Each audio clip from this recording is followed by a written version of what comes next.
O te fia e whatalofa ma whawhela I le mai mua whafonga lu tātou tinu. Ia mā lor soi fua manuia, ia wha mā lor foi fo lau manuia lu tātou tinu.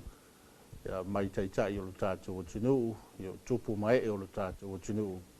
Ia maunga te tele se ia o I maunga iti. Ia tainane foi le tua I kalesia I so se whata whai taulanga. Tātou taunu mai nei Tauafiafi. Ona o leanga lei ma le lofa whasoso mai o le tua I lana mea lofa le soifua ma le ola. Manatu foi, ia ua tuta I pau mātū whaatama soali inga o le nei aso fua I mā lama o sola. Ia sa iei le tino I whaatautainga I lava singa mga aluenga e maisi o le wala wina. Ia I le tau whai lima li maina o le atina e o le tātou o tino I tūlanga o ngā aluenga. A o ngā le whanau, ia whapea foi, so se wha moi moi sa whita loa iai lu tātou tinu tonu fo yo nuu mafio anga le polenga ma malu ali fai pule ia whapea foi nei o tātou wainga I leo mātutua. Tātou whilai ia was whawaponga nei o le tātou Polokalame o le longo le Tauafiafi e pei o le mawhatasi atuai ia ma le sunga atuai tupai. Tau veina foi ia le tātou longo le Tauafiafi mo le nei fiafi le sfua talo falava talo fatoi malole manuia malole sui fo manuia ia ile nei fo ia fiafi ka sa le aula ia me se fo yo le mai mo mal fa fo mai o le tanto wan tunu ia e ala fo le tanto Polokalame ia ile amatanga o le nei vai aso ile nei fo ia sfua ia o le longo le Tauafiafi lona fa mai moi ia o le longo pu ia li o le tanto wan tunu I nisho mata upu ia o nisi fo yo vainga e ona lau silafia ia mamala mala mai fo I le tātou antunu ia I le amatanga fo I le neiva ia so la tawia ia I mea lavo lo fa pena on tutupu e le ngate lau whanua o siu tātou antunu ia e mise fo ia o whawha tu fo I tūlanga ia o antunu e mamao ia mawaenga fo I o lo fa pea o na fita anu loa ia mawhai fo ia tātou whainga pa anam mawaenga fa pena ia e malor so I fo manvia ia le tununga ia ua mai a tāpua inga, ia mai a foi ia le silevi inga ma le whaafitai le tua. Ia ono tiu te foi mawhai man sawhia ngai ei ma le tātua tunu. Ia I le amatanga o le neiva yaso. Ia mise ai, ia mawanunga foi le talitonunga ia sa whapea o na urufale, ia I malu tāpua I le aso ananafi. Aso sa whaafitai ia le alofa ma le anga le leo le tua I lava yaso o tona yatu. Ia au se talo sanga fo I whapena ona au wina mailu nā nganga. Ia e tapa sa ina ma taimua. Ia I le fo launga si o tātua tunu I tutono le. Nei vai aso e malola par soi fo manuia. Talo tono fo I. Ia wa mai a fo I tūlanga. Ia pole na fo I po whiangai ma tau mawhitanga. Ia ma se wha malo stino fo I o le nei a fiafi. Ia wa lava ia whiangai ai o ngā luenga ma le tamonunga I fo I. Ia o tiu te mawhai wa sa whapena ona whiangai e ma le tātua tunu. Faso, ia I le nei foi vai aso ma le amatanga o le nei vai aso. e pei o le ua mai atu ngā ruenga o nia soa fuari toi ai alo ma whawhore kala ko I ngai ma singa whai leo whai whaiwa e leo kau kai wala e ma mala mai leo whai upo le tunu e be voi whai mai o pena I tu o taia koe pele ale winga pe mai o le mea le sa whango kai kaka whango ka le asongi sa la wa e mai longa whaiwa lai ro le ia o kai o foi alwa ko e alu le nga sami le la kere ia sa la wa lai ro le ia me la kere ia mo le si fa o nga sami mo kai au ia fai foi la nga la kwa e mai fa le ko pe ia kai au alwa ko sui le alu le si no fo pe lai fa pe nga ia fa lo manga pe nga lias ia va pe ia o I de unga kai lunga runga niaso ia kai au su mai ia ko fa au I o I aso ta ia so pela kala sa kola ngala fa ngala fo fa ko ma a pe ai ia le la fo le unga kai I aso kai au ngala ko ku le lo ke pula va se la ia wa o menga le sa ma kai lunga runga ngia ia ta wele le le mai o ngala runga sa fa ni ia ka pe ngai kai ma nei ma fuai nei ia ngai e ka pe ngai kai ka ho mo kai ia fu la ngal venga ia foi la walu ni ya so e ku ma maka mo kenyer kwa ia o la ni la ku pa lo vi so tu la fo kai e kukusa mal so ifuanga nei ai e ngalu e a o ia mai fa mauni so ara nga la kwa o la fa wa io e fa pena foi no fa manuia le tu e que a me la saca cara o computer le fa le office foi ya o i de nga ka ngal we nga se computer se o masing ngia so ya ka au su mai ko fa wa ko ti masing ya va pe wa ya so Facebook ya ki ya ko foi la Facebook malo la tu no ngal we ngon yes io fa malo io mele e pe la singa fu e moni e pe fa finga ta fu le usu ia wa fu la le sama ia malo longa ile fa un or vayas ia ko ia waku ko palasia ku manga ia ko nga ia ngafi ia wa falo ia finga ko nga ia ia hale sini manga ia le wa le wa so fu sara ngafta ia so fuangi sala le uka ko ita le ka ke la lo le enga ia uka ko pe aku lo fa sa wele le pie ma mafa ko ke le mu kanga lo so ai oro la so lu fo man masigi fo le sular ka ai ko fa i usa e fa fenga e sa oi fenga ia pe ai nga mau ar me ko i fo me sa una ko lo kilo lo anga i das ko mai le ku mo le io ole winga le le o fa mo nga voi e tuina ai me se foi o le mo ma wina tere na yuta tu wai ngwa fe malanga me mo le ot e le nga tau sa linga o le lava ya so mai atu ia a o lisi foi na vai nga sa mo ma wina le ya so fu tere ni so ainga ai o futia i la o po sa ia le malanga le mo le ot ia fa mai se foi ia tatu taranoanga mai se o tatu Polokalame ia tau a mata tu foi ia tu langa la tu fa talo fatu ina tatu wai ngo le fe ngai ma tu langa foi o fa vela o maliu pa wala nge e ren fa ko ese ia ri tu ka ke o asul pusa apa ma ia ko ma sa fa ia wa mo ia wa le anga le wo ko fa longo le temini o fa ngo fia nga mo wa ku pe fa na velavi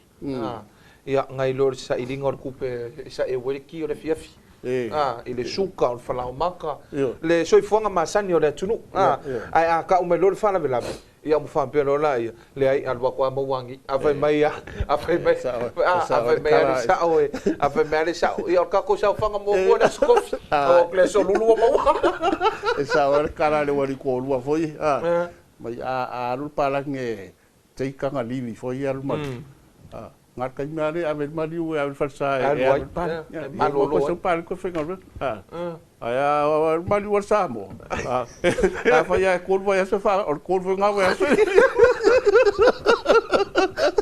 ia langa ele foi tanto o ese langa o soi fuanga kere me ka pe e tele a fa pe ala e ko lu va yaso ai ko lu mari u ko e ke malo esa ele kala voi se ka ola le ia o le wa mata a fa so o ia tapen penanga o le tanto Messina Festival le o to e fa longo ina wa mata na to ia au va ai o to e api ia ma fa ia tu tolninga i lo bo fa longo ku foi wa masi mai foi ia le aingal tai la to via le fionga ia le itual le ia taua ia malana au va o telefoni ele suia lo wa ia ka ko ia o le ale malo samo ai ana ngau fa fa me le se va ana malo samo va ku ai foi anga ia ai malo io ole ai de fia ka ko vai ngale me a ti u mai nga ke dia me ma nga ia va nga bu ia ai alo bo fa fa me lu ai va o le fionga manono mana ia wa pi ono ia e ono va ia lewa e ono au va ia le la tu sinio ia wa le fe me tasi ia va mel moteli ia tailo ia fai lima suafe le ufa la mai por malo ele tu ngava ku ngava ke le ro ia ka long kiki mai si mau ku ngava kasi le ka fa long au ia o lima suafe malo Ni inga ama ka menga li masuafe, fa suafe, ko suafe. Sa wala inga ila. Ya ra si va bo ni va si ka ko mua lo suafe wala ba ka. Ale wingot from Talanga, le wa mata fo yo na tato va ia tapen tenanga. Ia awa o tato ia ile famo moele pe na lausile fia wa le usuia le ngo mele te wila. Ile mesina. Ia ma ole au ngā ia ma le whamoe moe o le Polokalame o le whamanatuina ma le whamamaluina o tātou mesina. Ia o mantua o mesina mea uma a matai le ngangana, ia o tūmaanga, o angai whanua, o tātou wanganuu. Ia e o foi o whaafifianga o tātou tālonga. Ia wau le whaasolo ia le tālonga kilikiti Samoa. Ia ma le tele ma le anoa ai.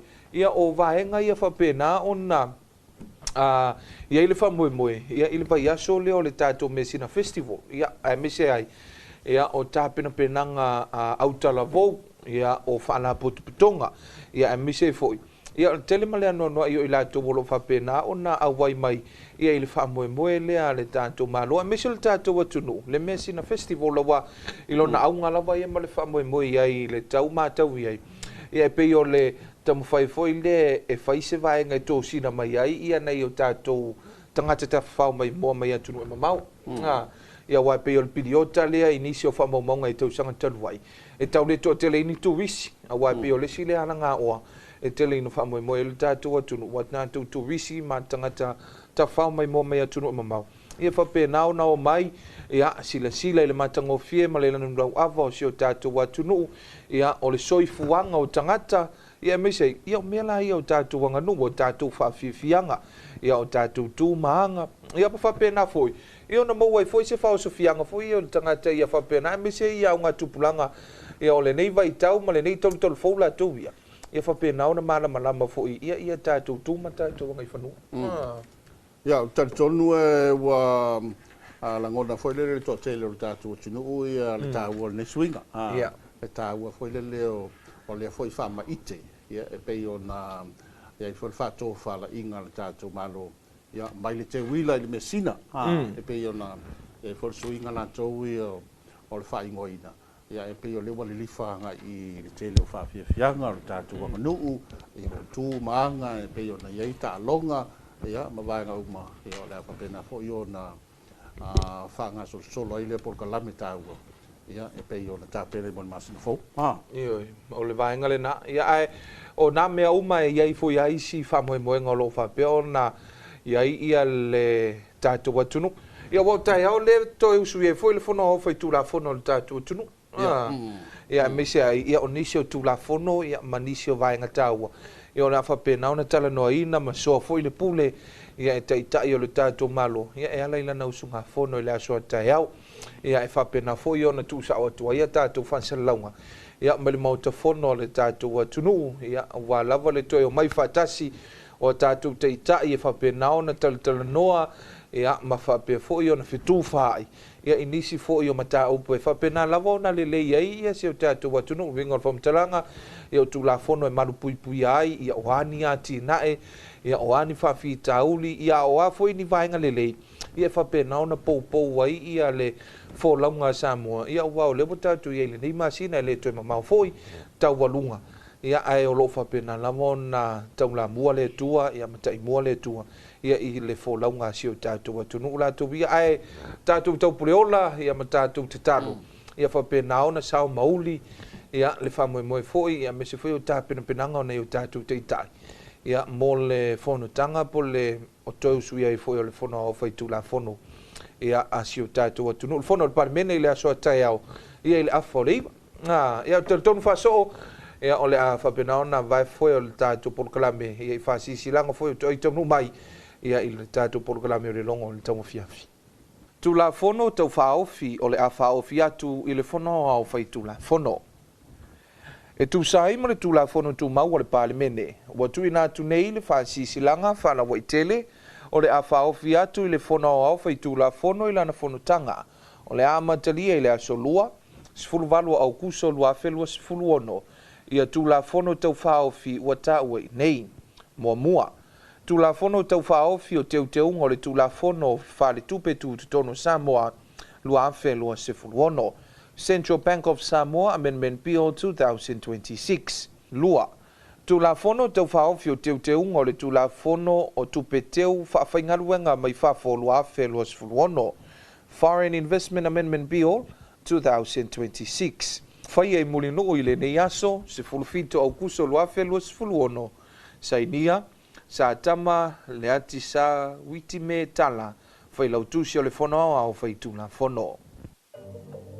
Samoans are embracing the many advantages cyberspace offers, and our economy and quality of life are better for it. However, as we enjoy its benefits, we also recognize that it threatens us in a variety of ways. Everything around us is connected digitally. What you see may not always be true. Who you think you know may not always be who they appear to be. The question is, are you safe online? Every day you may come across unknown attempts to jeopardize your data, your devices, and your personal identity. Sometimes a casual peek is really snooping. Sometimes sharing information too often may result in critical private data being made public. Sometimes a lucky find can lead to bad luck. Even visiting a website can lead to unnecessary sites. Today, cybercrime causes huge problems for society, personally, financially, and even matters of national security. To avoid getting these threats, use strong passwords. Think before you click, post, and type. Make secure choices. Protect your computers. Protect your devices. Browse wisely. Protect ourselves. Be cyber safe.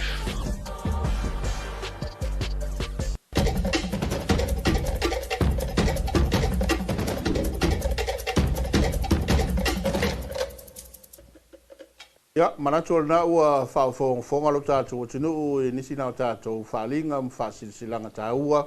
Ya, marisi o tātou vaenga, ya, olo iei lava i le tūlanga na tau i o whasilsilanga. Le tātou Polokalame fōli nei o le longo o tuei. E a whanua mo Whamnianga o soifua. whasilsilanga o maliu, as whanau. Iyo, so se mea. Iei ni vaenga whapena i a mori mani whao mai le tātou visa. Iyo, moni lava le sau noanga whansoa wa o vaenga tāua ia e whapena ona ia i le tātou Polokalame le nei. Ia o le longo le Tauafiafi. Ia o a lava whansisilanga a inga. Ia o whaala putupitonga o company mtanga luenga. Ia me se foi o vaenga tuma oti al tātou malo. Ia o lo tala leva no le tātou Polokalame. Longo le Tauafiafi. Ia o whapena ona tusa o tuai au tau whasisilanga ma o tau whasalaunga. Ia wafo le nofo malamalama ma le nofo iloa foi.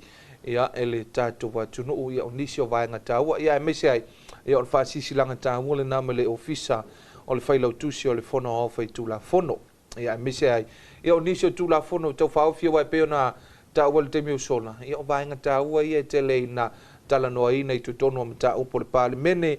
Ia ba o le fontanga foi o le palimene. Ia o vaenga e ao na mana malama ia ma whapena foi o na ia ilu tātou atunu. Ia iso se vaenga ia mese ai. Tulafono tau whaofia le afa afongai. Ia o le atu sa o atua ia tātou whasalaunga. Ia i le tūlai awhale iwa i le asofou wa tai au. Ia le ngata o le tātou wala leo le siu fonga o Samoa le lua api. Ia mese ai. Ia o le tātou wala atale nei o le TV iwa. Ia malunga o le tātou Facebook page. Ma le YouTube channel. Ia mese foi. Ia o le whafonga mai le tātou Radio Zeno app. Ia talitonu whasoo. Ia o nei o le aso suma le fitu. Nga e foi talitonunga. Ia le malo le tunu whamamalu whamanatuina so i fōma so whanau. Ia paulava le talo le Polokalame. Whamanuia tele le tua. Ia i o tua so i fōma so whanau. Ia mese ai i la tua whamamaluina se aso whapitoa. Ia o se aso whamamalu fo. Anniversaries ma so se vaenga whapena. Ia ai le whangaloina fo. Ia pe au na tau wale temi usola i le amatanga le tātou Polokalame. Ia whamese na nganga o le tua ia i la tua whapea no fitia leo pongisa. Paulava le talo. Ia whapea o na maua le lotu tele. Ia te talo fo i mona i o tātou a inga utu ua le mawhtanga. Ia whapena o na sawa atu le malo le tua. Ia e talitonu sa le aulaua ta o mai whele si ui mal tawurunga le tātou Polokalame. Ia mole nei fo i a fiafi. Ia lea fo i se upu wasala. Ia malu ave fale o tau finangalo. E me se fo i le mai mo mai. ia le tātou atunu i le tātou Polokalame o le nei afiafi pau le talo famanuia tele le tua ia i le nei foʻi afiafi ia i fasausauga ia malologa foʻi me se foʻi o latou le afeagai magaluega ma tiute ia i le nei foʻi afiafi latou ia mo se si faapopoga tātou Polokalame i le aso fou ataea o lona taimi masani mo le temi nei tou fasoifoa